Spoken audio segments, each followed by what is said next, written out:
నిన్న వర్షం బీభత్సవానికి చూడండి ఈ పూతంతా రాలిపోయింది. స్టార్ ఫ్రూట్ ఇది చెట్టు. ఇదిగో మళ్ళీ మొగ్గలే ఉన్నాయి తప్పిస్తే పువ్వులు ఏవైతే అయ్యాయో అవన్నీ పడిపోయాయి. ఇదిగో కిందని ఇలా పడిపోయి మొత్తం మొక్క అంతా కూడా పక్కకు ఒరిగిపోయింది వర్షానికి. ఇగో ఇవి మళ్ళీ పూత పూస్తున్నాయి. అంటే ప్రతి పువ్వు కాయ అవ్వదు, కాకపోతే కొన్ని నిలుస్తాయి.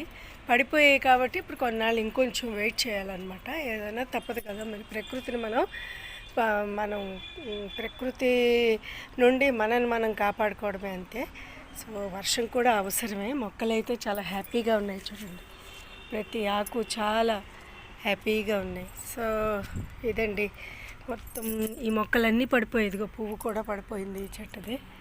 ఇలాగ నిన్న వర్షం పడింది. మరి మీ ఏరియాలో పడిందో లేదో నాకు తెలీదు, కానీ మాకైతే చాలా పెద్ద వర్షం పడింది నిన్న రాత్రి.